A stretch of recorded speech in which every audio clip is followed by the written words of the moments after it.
자, 안녕하세요. 다시 한번 인사드릴게요. 예, 박찬부입니다.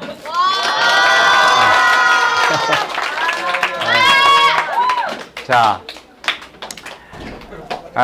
오늘 아침에 우리 학생들 보니까 기분이 참 좋아지네요. 맞아요.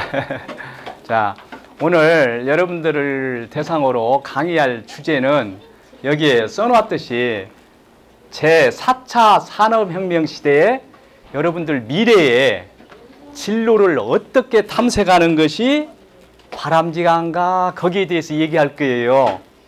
오늘 이 얘기를 잘 들으면은 여러분들이 이 다음에 학업을 마치고 사회에 나갔을 때 여러분에게 다가올 미래 사회가 어떤 사회인가도 알 수가 있고, 그런 사회의 직업 세계는 어떻게 변하고, 그때를 위해서 여러분들이 어떻게 대비를 해야 할 것인가, 역량을 키워야 할 것인가, 능력을 키워야 할 것인가, 그걸 얘기를 하고, 그와 함께 진로 탐색을 어떻게 하는 것이 바람직한가, 거기에 대해서 얘기할 거예요. 어째 도움이 되겠어요? 네, 그러면은 그 순서대로 지금부터 강의를 시작하겠습니다. 자, 아까 이건 얘기했습니다. 자, 제가 이번 시간에 여러분들한테 미래라는 말을 많이 쓸 겁니다. 미래라는 말을 많이 쓰는데, 내가 이 시간에 미래라는 말은 여러분들에게 먼 훗날에 일어날 일이 아니에요. 먼 나라 얘기가 아닙니다.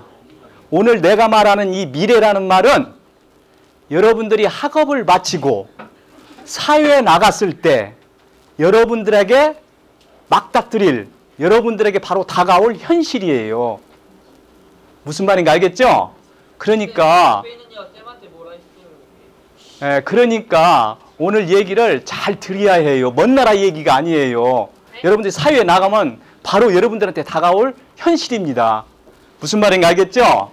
자, 그러면은 여기 한번 보세요. 이 그래프를 한번 보세요. 여러분들, 지금까지 말이죠, 사회의 변화는 천천히 흘렀습니다. 그런데 이 그림에 보면은 이 부분 있죠? 이 부분이 급진적으로 변화가 일어나고 있습니다. 지금까지는 천천히 흐르다가 이 급진적인 변화가 일어나는 이 시대에 여러분들은 살고 있어요. 그래서 나는 이걸 이렇게 표현하고 싶습니다. 여러분들이야말로 그야말로 변화의 절벽 위에 서 있다. 변화의 절벽 위에 서 있다, 여러분들은. 그러니까 여러분들이 이와 같이 급진적인 변화가 일어나는 이 시대에 여러분들이 얼마나 거기에 대해서 대비를 하고 준비를 하고 예측을 해가지고 여러분들이 준비를 하느냐에 따라서 이 변화가 여러분들한테 축복이 될 수도 있지만은, 만약에 말이죠, 여러분들이 이 급변하는 시대에 무방비 상태로 이 변화를 맞이했다가는 여러분들한테는 큰 재앙이 될 수가 있어요. 그러니까 오늘 강의를 잘 듣고 앞으로 여러분이 사회에 나갔을 때 어떤 세상이 돌아올 것인가, 그걸 한번 생각해 보세요. 제가 최대한으로 쉽게 설명할게요. 자, 한번 보세요. 4차 산업혁명 시대의 사회의 모습을 한번 그려보기 위해서 지금부터 얘기를 하겠습니다. 먼저 이 그래프를 한번 보세요. 자, 이건 우리 인류의 산업혁명의 변천사입니다. 여기 한번 보세요. 제1차 산업혁명은 18세기에 증기기관을 기반으로 한 기계화 혁명이었습니다. 이거 여러분들 수업 시간에 배웠을 거예요. 그러다가 19세기, 20세기에 초에 와서는 제2차 산업혁명 시대로 전기에너지를 기반으로 한 대량 생산 시대였어요. 그렇죠? 그런데 지금까지 여러분이나 나나 같이 살고 있던 시대가 어떤 시대였냐면 제3차 산업혁명 시대였습니다. 이때는 여러분이 알다시피 컴퓨터하고 인터넷을 기반으로 한 지식 정보화 시대에 살고 있었어요. 그런데 여러분들이 앞으로 살아야 할 사회는 어떤 시대냐? 여기에 제4차 산업혁명 시대예요. 그런데 학자들은 이 시대가 이미 우리 사회에 와 있다 그렇게 얘기해요. 그러니까 여기 보세요. 2015년부터 이미 시작되었다 그렇게 얘기를 해요. 그러니까 여러분들이 지금 제4차 산업혁명 시대에 사회에서 살고 있다고도 볼 수가 있습니다. 이제 시작이에요. 그러면은 이 4차 산업혁명 시대에는 어떤 기술 혁신이 이루어지는가 그것을 살펴보면은 제4차 산업혁명 시대의 사회의 모습을 우리가 알 수가 있어요. 그러면은 제4차 산업혁명 시대에 가장 핵심적인 혁신 기술이 어떤 것이 있는가 그것을 한번 알아보죠. 자, 그래서 이것을 내가 크게 8가지를 준비를 했습니다. 인공지능하고 로봇하고 3D 프린터, 드론, 무인전기 자동차, 사물 인터넷, 에너지 사업, 소프트웨어, 가상현실, 증강현실. 이러한 것들이 4차 산업혁명 시대에 사회의 변화를 이끌 핵심 기술이에요. 이러한 기술들이 우리 사회에서 어떻게 실현되는가 그걸 알면은 4차 산업시대의 모습을 알 수가 있어요. 그러면 여기에 대해서 간단히 여러분들한테 이 얘기를 할게요. 인공지능에 대해서 말씀드리겠습니다. 인공지능은 여러분들 많이 얘기 들었죠? 네. 그렇죠? 이거 하시면 더 편하실 거예요. 예.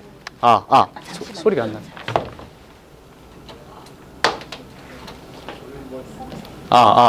자, 인공지능이라는 말은 인류 역사상 최초로 쓴 사람이 누구냐면 미국의 1956년에 존 메카시라는 사람이 처음 썼어요.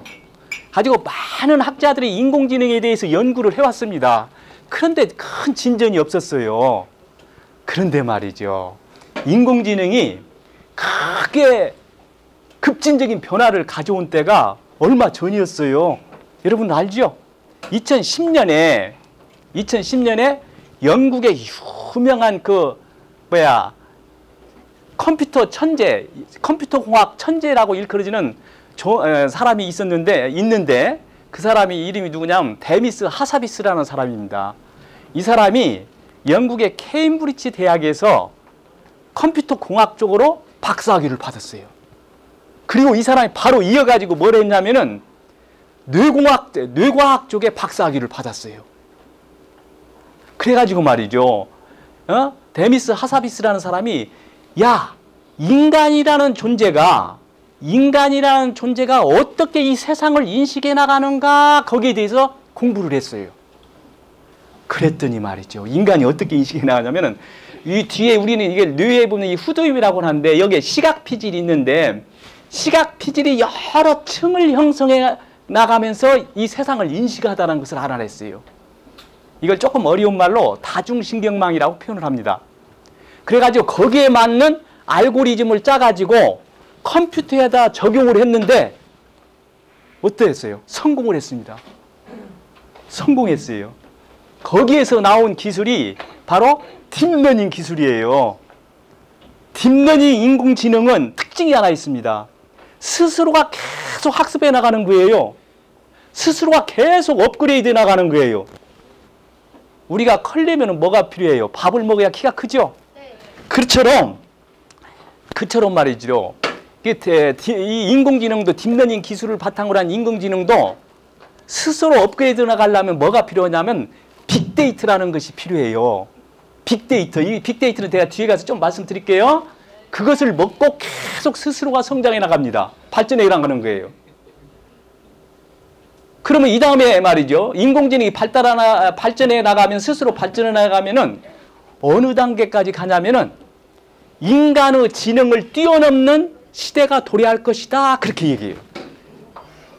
지금 인간의 모든 지능을 합한 것보다도 지능이 앞서는 시대가 도래한다는 거예요.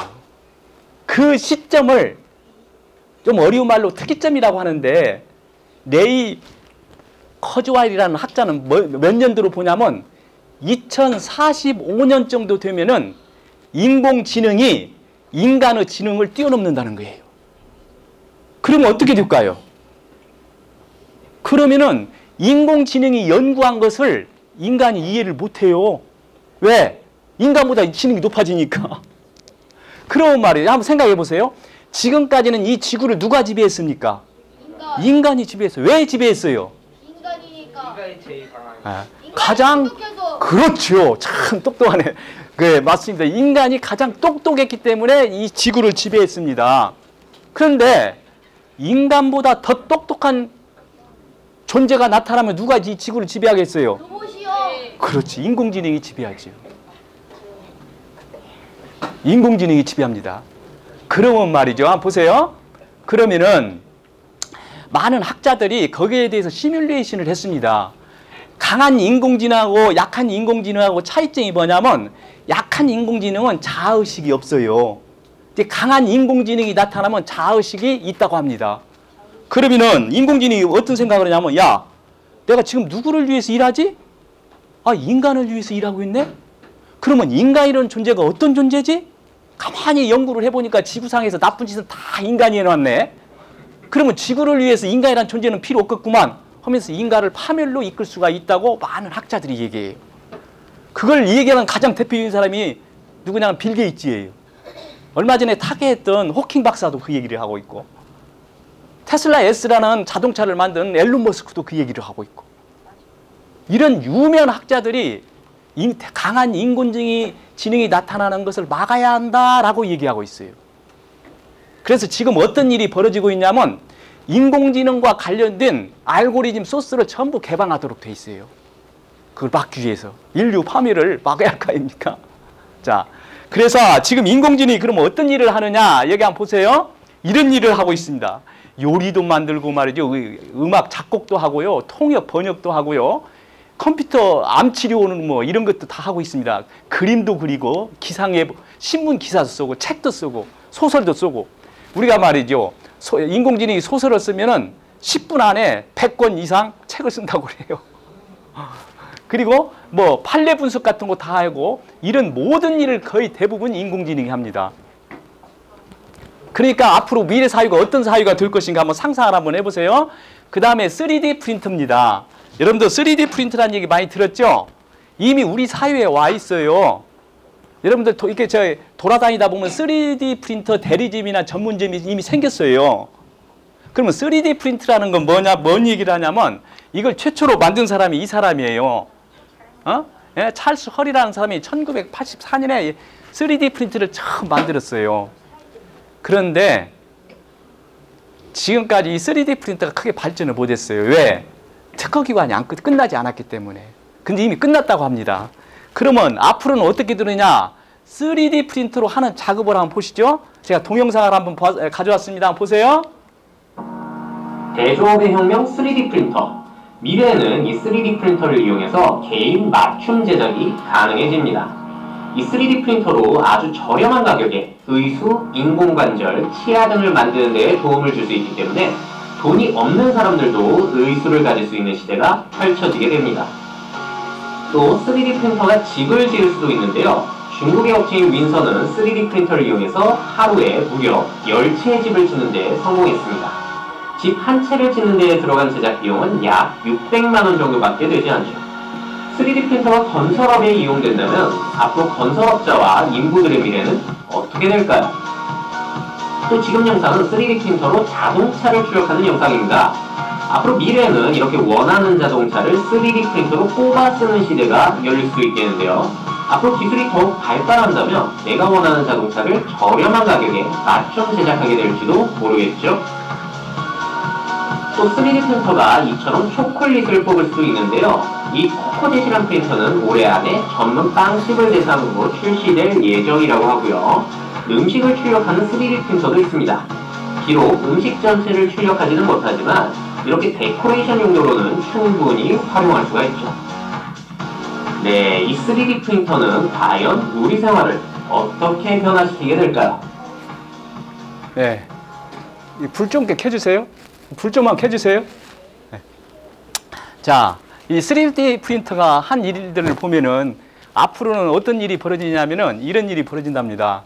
자, 여러분들이 지금까지는 기성복을, 옷을 사 입었죠? 네. 앞으로는 말이죠. 만들어 입어요? 어떻게 되냐면은 여기에 보면 전신 스캐너라는 것이 딱 있어가지고 이 속에 딱 들어가면은 나우 말이죠. 어깨 넓이라든가 키라든가 모든 나와 관련된 재원을 딱 여기에서 계산을 산출을 해가지고 3D 프린터에 딱 갖다 넣으면 3D 프린터가 이 세상에 하나밖에 없는 나에게 가장 잘 맞는 옷을 만들어준다는 거예요. 그걸 입는다는 거예요. 자, 지금 이런 것이 바로 3D 프린터로 만든 옷입니다. 그런데 지금까지는 우리가 옷을 만들어 입으려도 상상은 했는데 그걸 만들 수가 없어가지고 못 만들어 입었죠? 네. 이제 앞으로는 상상한 대로 모든 것을 다 만들 수가 있다고 그래요. 그러니까 앞으로는 상상력이 매우 중요합니다. 자, 그러니까 앞으로는 어떻게 되냐면은 지금 여러분이 쓰고 있는 거, 입고 있는 거 보세요. 내가 만든 거 하나도 있어요, 없어요? 없어요. 없죠? 그런데 지금 내가 입고 있고 쓰고 있는 거, 쓰고 있는데 이건 다른 사람들 덕분입니다. 근데 앞으로는 내가 필요한 거 내가 만들어 쓰는 시대가 온다고 그래요. 그렇게 되면은 제조업이 다 사라지는 그런 시대가 도래할 것이다. 그런 얘기를 합니다. 자, 그 다음에 이 드론. 이 드론에 대해서는 얘기 안 해도 잘 알죠? 이미 우리 사회에 상용화 돼버렸어요. 자, 지금 말이죠. 미국 네바다주에서는 드론 택시가 나와가지고 시범 운영을 했습니다. 드론 택시도 나왔어요. 뭐 농사 짓는 데라든가 재난 구조를 한다거나 이런 뭐 여러 가지 뭐 서빙을 한다거나 뭐 무엇을 배달한다거나 이거 앞으로는 전부 드론이 한다고 그래요. 지금 그러니까 드론 지금 배달이나 이런 것을 하는 직종이 다 사라질 가능성이 많다 그 말입니다. 그 다음에 무인전기 자동차. 이 무인전기 자동차는 이미 구글에서 말이죠. 이걸 만들어 가지고 직원 일부들이 그 어떻게 하냐면은 출퇴근하는데 쓰고 있어요. 얼마 전에 발표됐었죠. 무인전기 자동차가 100만 킬로를 무사고를 했어요. 100만 킬로를 무사고로 성공을 했어요. 놀랍죠? 왜 그러냐고 말이죠. 봐요. 무인전기 자동차하고 인간의 자동차하고 비교를 해보면은 무인 자동차도 기본 원리가 이거예요. 자동차 각 부분에다가 카메라 센서를 달아놓아 가지고 그것을 인터넷을 통해 가지고 다른 자동차들하고 서로 정보를 교류하면서 운전을 하기 때문에 사고가 안 나요. 우리가 운전할 때는 봐요. 인간이 운전할 때는 180도만 보죠. 많이 봐야. 그런데 무인전기 자동차는 360도를 다 보면서 운전하기 때문에 사고가 안 난다고 합니다. 네. 그리고 또 한 가지는 뭐가 이 특징이 있냐면은 여기 보세요. 우리가 지금 타고 다니는 내연기관의 자동차는 움직이는 부품이 2,000개 이상이 돼요. 그런데 전기 자동차는 18개 뿐이 안 됩니다. 그러니까 고장이 나겠어요? 안 나겠어요? 안 나요. 고장이 안 나죠. 근데 한번 자동차 사면은 70년, 100년, 70년 뭐 이렇게 쓰게 된다고 그래요. 자, 그러면 앞으로는 말이죠. 그러니까 이 앨런 머스크가 이런 말을 했습니다. 인간이 운전하는 것이 불법인 시대가 올 것이다. 그 말을 했어요. 놀랍죠? 놀랍죠? 예, 그러면 앞으로는 우리가 차를 어떻게 활용하느냐 거기에 대해서 한번 생각해 보면은 지금 우리가 말이죠. 자동차를 가만히 분석해 보면 여기 오면서 보면 선생님들 차가 전부 주차장에 있습니다. 90% 이상이 차가 놀고 있어요. 차가 놀고 있어요. 사용하는 시간은 5분 내 5%나 10%뿐이 안 됩니다. 굉장히 비효율적이죠. 그런데 앞으로는 어떻게 되냐면은 여기 써있죠. 카 쉐어링 시대가 올 것이다. 그러니까 자동차가 개인 소유가 아니에요. 이제 앞으로는 공유 소유로 바뀐다 그 말이에요. 그러니까 앞으로는 어떻게 되냐면 이렇게 됩니다. 봐요. 내가 여기에서 집에서 자 출근을 한다거나 여러분들 학교에 가려면 자동차를 휴대폰으로 딱 부르면은 우리 집 앞에 자동차가 딱 와요. 그러면 거기에다 딱 목적지만 입력을 하면은 목적지까지 딱 실어다 줍니다. 돈 안 내도 돼요? 아니, 내야겠죠. 그런데, 봐요. 지금까지는 운전을 했지만은 운전할 필요가 없잖아요. 그러니까 자동차 안이 이제 어떻게 돼요? 침실도 될 수 있고, 오락실도 될 수가 있고, 영화관도 될 수가 있고, 그렇죠. 그렇죠. 도서관도 될 수가 있고. 차 속이 말이죠. 이런 시대가 도래한다 그 말입니다. 이걸 가리켜 카쉐어링 시대가 온다 그렇게 얘기해요. 여러분들 미래 사회의 모습이 잘 한번 보세요.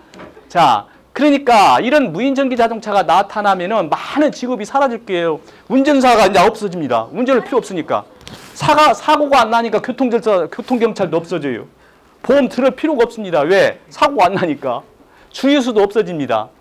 면허 학원도 없어지고 고장이 안 나니까 정비소도 없어지고 그런 시대가 도래한다 그 말입니다. 자, 그 다음에 여러분들 좀 어려운 말인데 사물 인터넷에 대해서 말씀을 드릴게요. 사물 인터넷의 기본 원리가 이렇습니다. 한번 보세요. 지금까지는 우리 인간을 다 뭘로 연결했어요? 인터넷으로 연결했죠? 그렇죠? 그런데 앞으로는 말이죠. 모든 사물한테도 이 세상의 모든 만물 사물한테도 다 인터넷이 연결된다는 거예요. 거기에다 센서를 달아놓고 센서를 통해 가지고 어떻게 하냐면은 인터넷에서 서로 정보를 교환하는 거예요. 그래가지고 인간한테 유용한 정보도 주고 자기들 간의 일도 처리한다는 거예요. 예를 한번 들어볼게요. 예를 들자면 이겁니다. 자, 어떤 공장이나 큰 중장비 기계나 또는 뭐 자동차나 이런 각 분야에다가 센서를 다 달아놓고 말이죠. 야, 어느 부분이 곧 고장 날 것 같아. 그것을 정보를 빨리 어떻게 되냐 알려준단 말이에요. 그 센서가 빨리 오일을 가르라. 그렇지 않으면 차 고장 난다. 그걸 정보를 준다 그 말이에요. 센서가 인식해가지고 알려주는 거예요. 그러면은 로봇이 그것을 파악을 해가지고 가서 싹 처리를 해주는 거예요. 그런 것이 바로 사물 인터넷이에요. 사물 인터넷 구축을 우리나라가 제일 먼저 시작했다는 그런 정보가 몇 년 전에 신문에 나와 있었습니다. 그러면은 한번 보세요. 예를 한번 들어볼게요. 여러분들 건강도 말이죠. 봐요. 우리가 병원에 가면은 의사가 어떻게 해요? 진찰을 예. 진찰을 한두 번 해가지고 약을 처방해가지고 주지요. 그렇죠? 근데 앞으로는 어떻게 되냐면은 여기 보세요. 우리 몸의 각 분야에다가 센서를 이렇게 다 붙여놓고 수시간으로 실시간으로 계속 나의 혈압이나 맥박이나 심전도나 이런 모든 것을 체크를 해가지고 그 체크한 결과를 내 휴대폰에 보내주는 거예요. 휴대폰에 보내주면은 휴대폰에 나의 건강에 대한 엄청난 많은 데이터가 쌓일 거 아니에요. 그렇죠? 빅데이터가 쌓인다 그 말입니다. 빅데이터가 딱 쌓이면은 그걸 누가 분석을 하냐면 인공지능이 분석하는 거예요. 인공지능이 딱 분석해가지고 어떻게 해요? 3D 프린터에다 딱 넘겨주면 이 세상에 가장 좋은, 나에게 가장 좋은 약이 만들어지는 거예요. 가지고 그걸 먹는 거예요. 어느 것이 더 정확하겠어요? 확실하겠어요. 의사가 진단한 것보다도 나의 실시간으로 들어오는 엄청난 데이터를 분석해가지고 처리한 약이 훨씬 효과가 있고 건강에도 좋겠죠. 그러니까 여러분들은 앞으로는 150살까지도 살 수 있는 그런 시대가 올 것이다. 그렇게 학자들은 내다보고 있습니다. 이런 것이 사물 인터넷이에요. 알겠죠? 자, 예를 한번 또 하나 들어볼게요. 지금 아기가 여기에서 오줌을 놓으면은 거기에 아이의 기저귀에 대한 센서를 달아놔가지고 바로 거기에서 아이의 건강을 체크를 해가지고 엄마 휴대폰으로 알려주면 엄마가 아이의 건강을 돌보는 시대. 이런 것들이 사물 인터넷이에요. 무슨 말인지 알겠죠? 우리가 말이죠. 좋은 장면을 가다가 좋은 장면이 있으면 찍고 싶죠? 그러면 휴대폰을 꺼내가지고 이렇게 딱 찍으려면 어때요? 이미 지나가 버렸죠? 그렇죠? 그러니까 어떻게 하냐면 여기 안경에다 말이죠. 카메라를 달아놔가지고 내가 입으로 찍어! 딱 하면 그냥 바로 찍는 거예요. 이걸 구글 글래스라고 스마트 안경이라고 이미 이건 다 나와 있습니다. 이런 것도 하나의 사물 인터넷이에요. 참 놀라게 사회가 변하죠? 그렇죠? 자, 결국은 봐요. 이 사물 인터넷에다가 센서를 많이 이렇게 달아놓으면은 엄청난 데이터가 쌓일 거예요. 지금도 말이죠. 많은 엄청난 데이터가 쌓이는데 그걸 가리켜 뭐라고 하냐면 빅데이터라고 그래요. 여러분들 이 말 한번 잘 들어보세요. 빅데이터라는 개념을 알려줄게. 에? 자, 이 빅데이터라는 것은 어떻게 만들어지냐면은 여러분들이 말이죠. 평소에 휴대폰 가지고 그따 사진도 올리고 동영상도 올리고 글도 올리죠. 그런 것이 다 어디에 쌓이냐면은 그 회사의 서버에 다 쌓입니다. 무슨 말인지 알겠죠? 이 아날로그하고 디지털의 차이점이 뭐냐면은 디지털이라는 것은 꼭 흔적을 남겨요. 예를 들면 말이죠. 여러분들이 휴대폰으로 들어가가지고 어디를 가서 뭘 본다거나, 저 인터넷으로 무엇을 보면은, 아, 누가, 언제, 어디서 무엇을 보고 있구나. 그걸 다 알고 있어요. 그게 흔적이에요. 그런 것이 서버에 다 쌓인다니까요. 구글 서버라든가 네이버 서버라든가 카카오톡 서버에 그게 다 쌓입니다. 그게 쌓인 것들이 바로 뭐냐? 그게 빅데이터예요. 그런데 이런 얘기를 합니다. 앞으로는 말이죠. 앞으로는 어떤 사람이 돈을 다 가져가냐면은 이 빅데이터 속에서 빅데이터에 숨어있는 정보를 끄집어내가지고 활용하는 사람이 이 세상의 모든 돈을 가질 것이다. 그렇게 얘기해요. 왜 그런지 알아요? 네? 왜 그런지 알아요? 이 빅데이터를 분석해 보면은 아, 지금 사람들이 무엇에 대해서 관심이 있구나. 무슨 생각을 하고 있구나. 앞으로 이 사람들이 어떤 생각을, 어떤 행동을 할 것인가 그걸 다 예측해낼 수가 있어요. 빅데이터를 분석해 보면은.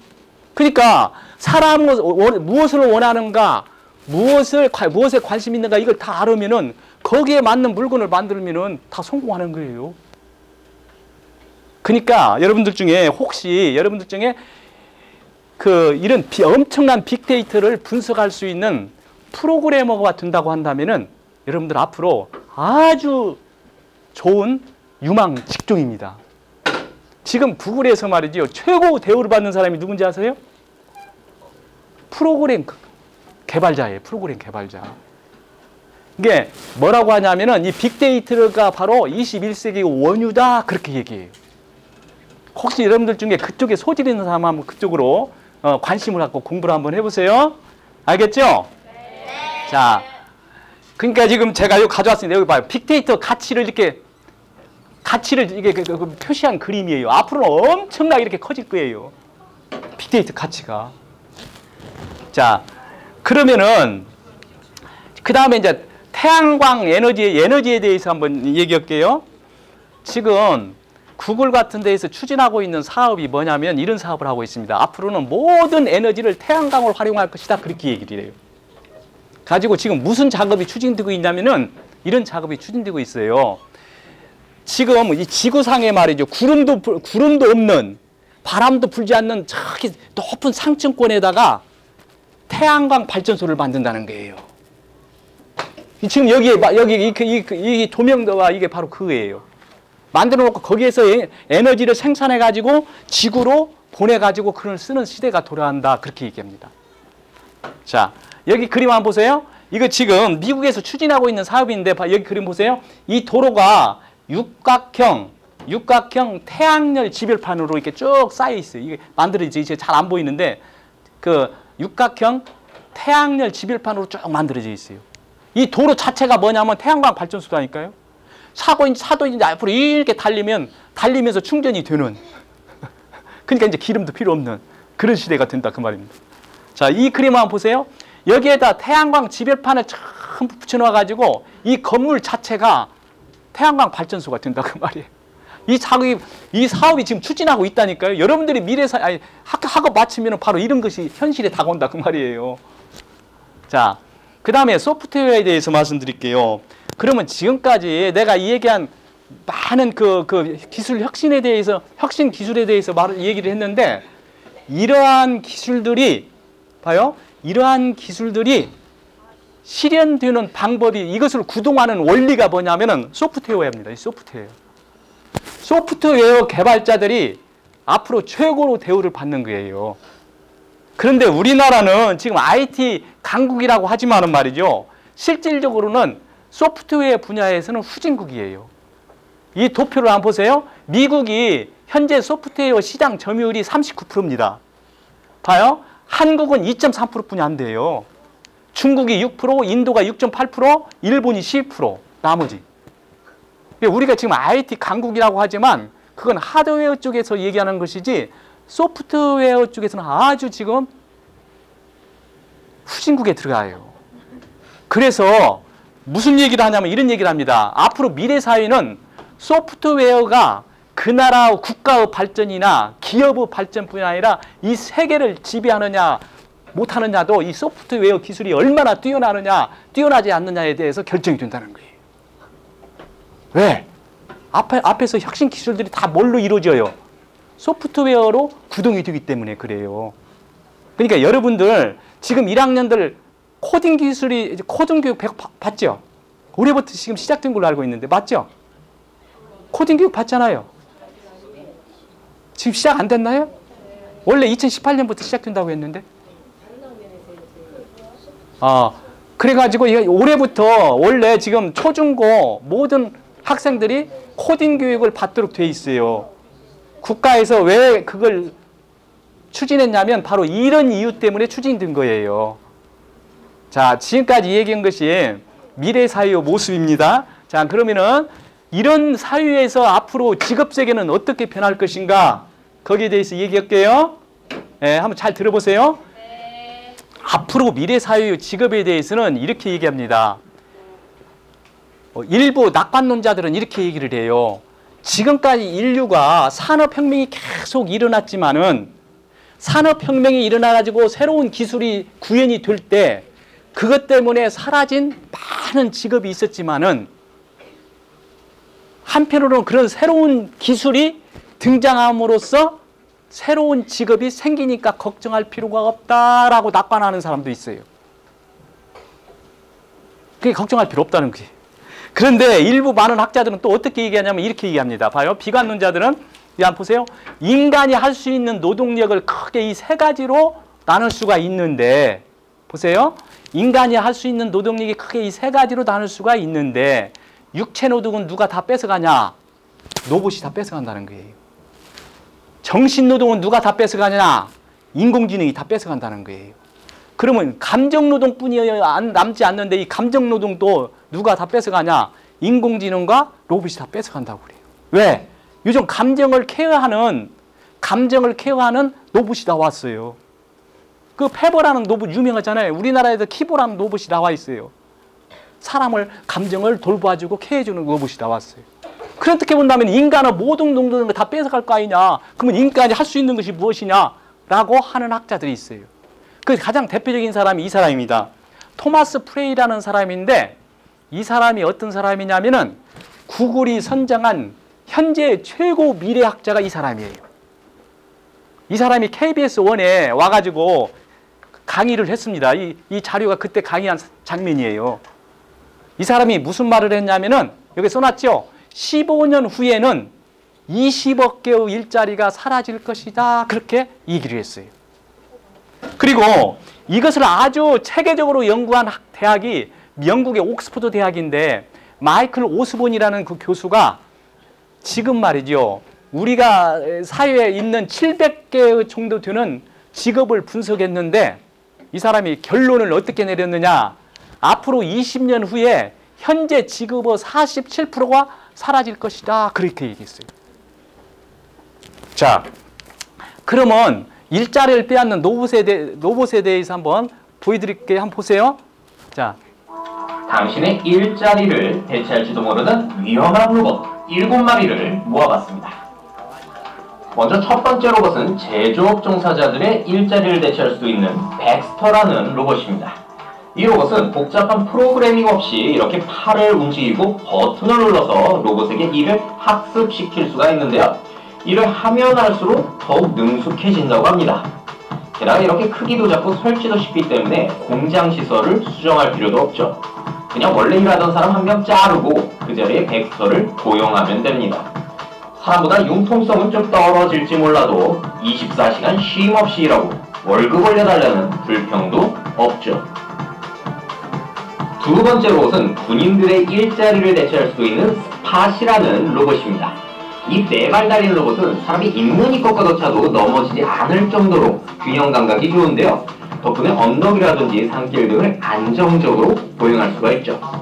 물론 이러한 로봇이 꼭 군사용으로 쓰일 거라는 법은 없지만 다만 이 제품을 개발한 보스턴 다이내믹스라는 회사는 미국 국방부에 로봇을 제작해서 공급하는 회사입니다. 만약 군사용 로봇들이 점점 발달한다면 굳이 인간 군인들을 많이 뽑아서 총알바지를 시킬 필요는 없겠죠. 세 번째 로봇은 경찰의 일자리를 대체할 수 있는 K5라는 순찰 로봇입니다. 물론 로봇캅과 같은 멋진 모습은 아니지만 사람을 대신해서 쉼없이 거리를 돌아다니며 순찰을 돌 수 있겠죠.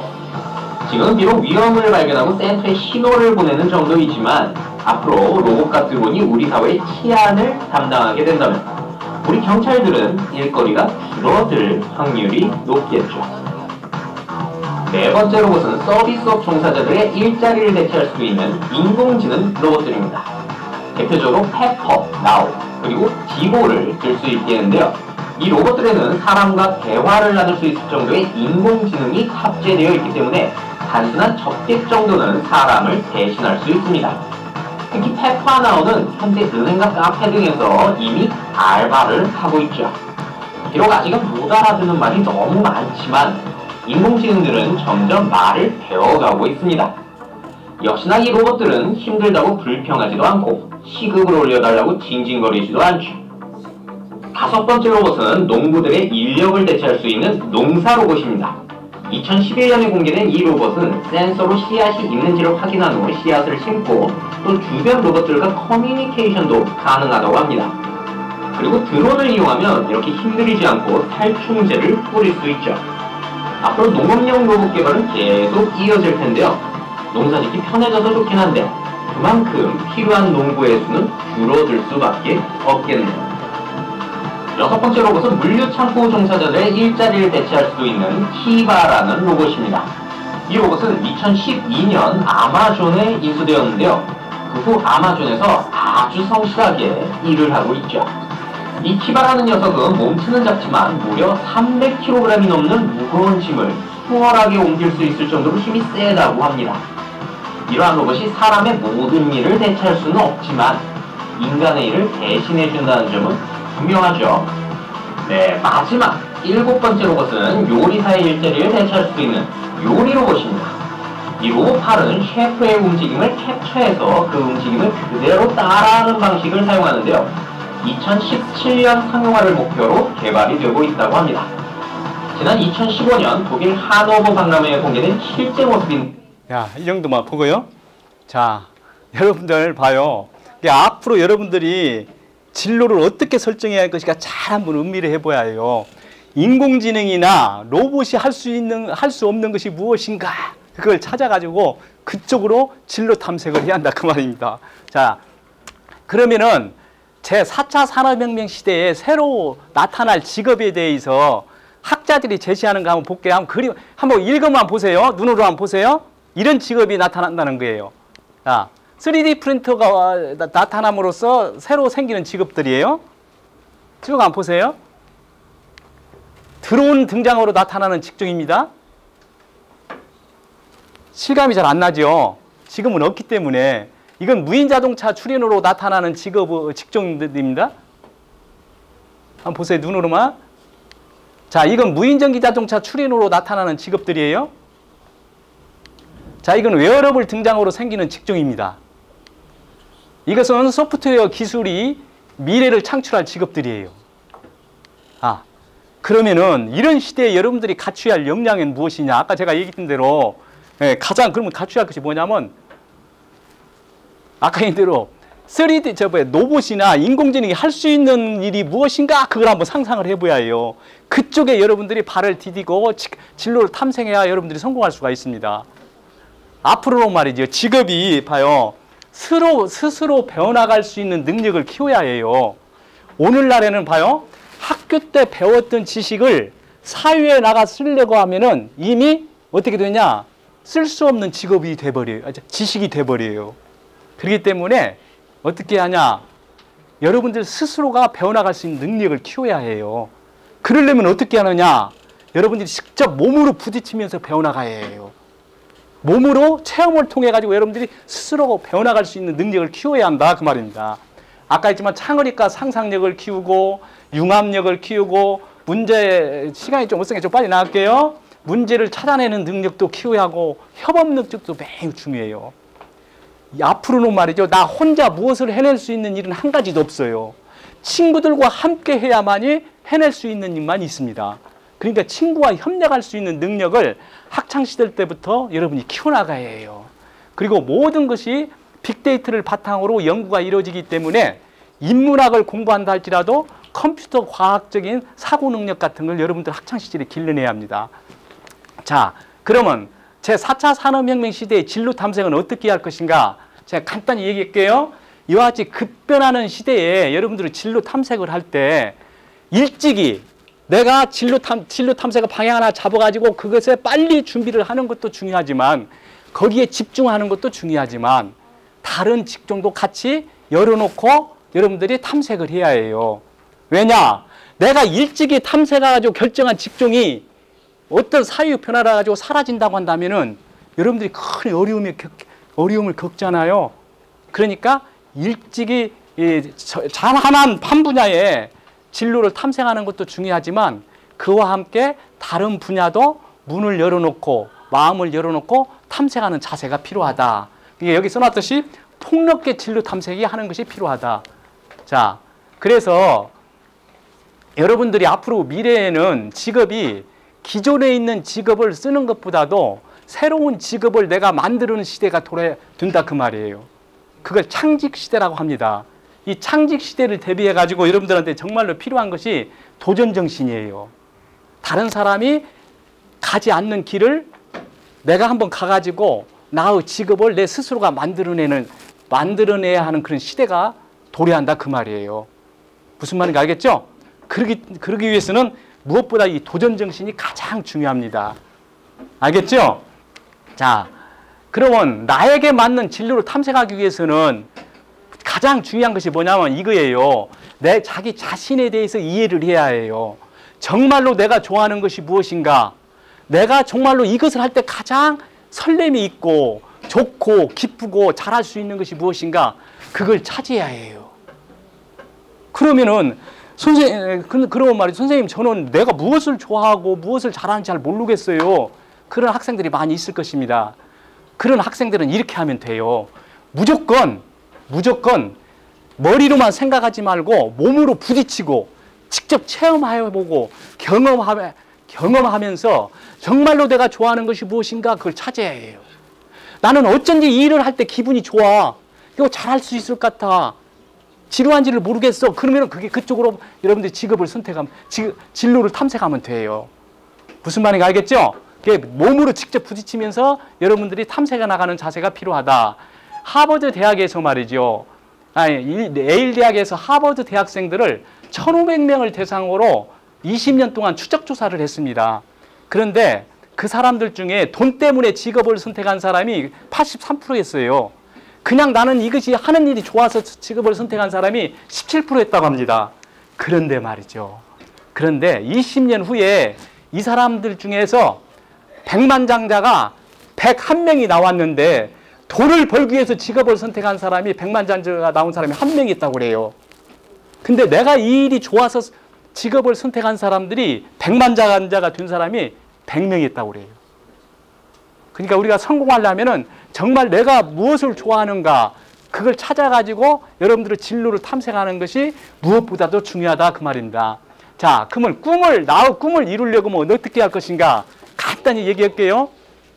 자, 아까 예일 대학교에서 하버드 대학생들을 대상으로 연구를 했습니다. 연구를 했더니 말이죠. 꿈을 가진 사람들 중에서 얘기 잘 들어보세요. 꿈을 가진 사람들 중에서 자기 생활 공간에다 자기의 꿈을 계속 기록해놓고 생활한 사람들이 3%더라는 거예요. 그리고 꿈은 가지고 있는데 그냥 머릿속에만 가지고 있는 사람들이 97%였다는 거예요. 그래가지고 22년 후에 이 두 집단을 비교해 보니까 3%가 벌어들인 돈이 97%가 벌어든 보다 더 많더라는 거예요. 그러면 왜 그럴까요? 왜 그럴까요? 여기에 대해서 제가 뇌과학적으로 설명을 할게요. 그 이유를 설명할게요. 자, 이런 실험을 했습니다. 똑같은 커피를 말이에요. 뭐라고 했냐면 한 아가씨한테 이것은 2,000원짜리입니다. 그리고 이것은 4,000원짜리입니다. 하고 그걸 비교 한번 해보라고 했어요. 비교해라고 했더니 그 아가씨가 뭐라고 얘기하냐면 이렇게 얘기합니다. 4,000원짜리가 제가 먹기엔 조금 더 편한 것 같거든요. 부드럽거나 향이 오래 가고 4,000원짜리가 훨씬 맛있고 부드럽고 좋다고 그래요. 똑같은 커피인데. 그러면 그 아가씨가 거짓말할까요? 거짓말한 것이 아니에요. 왜냐하면 바로 비싼 것이 맛있다라는 신경회로가 뇌에 만들어져 있기 때문에 그 뇌가 신경회로가 명령을 내렸기 때문에 그렇게 하는 거예요. 무슨 말인지 알겠죠? 이게 우리가 일상생활에서 자기 생활 공간에다 꿈을 기록해 놓으면은 꿈을 계속 기록해 놓고 생활하면 여러분들 강한 그와 관련된 신경회로망이 만들어지고 뇌에서 그쪽으로 행동하도록 명령을 내리면은 꿈이 이루어지는 것입니다. 그러니까 여러분들 자기 꿈이 있으면은 꼭 자기 꿈을 생활 공간에다 꼭 기록하세요. 알겠죠? 자, 미래는 준비하는 자 것이라고 합니다. 이 얘기만 하고 끝날게요. 자, 이 지구상에 수많은 동식물이 있습니다. 동식물이 있는데 지금까지 살아남은 종은 똑똑한 종도 아니었대요. 튼튼한 종도 아니었다고 합니다. 건강한 종도 아니었다고 그래요. 어떤 종만이 살아남았다고요? 건강한 종. 변화에 잘 적응하는 종만 살아남았다고 찰스 다윈이 종의 기원이라는 책에서 얘기했어요. 그러니까 여러분들도 미래에 말이죠. 우리 사회의 변화를 잘 예측해가지고 사전에 그걸 준비하고 대비해가지고 그야말로 우리 사회에서 큰 위대한 인물로 성장해가지고 국가와 사회에 공헌하는 사람이 되기를 기대합니다. 이것으로 강의 마치겠습니다. 좀 오버되어 버렸네요. 네, 감사합니다.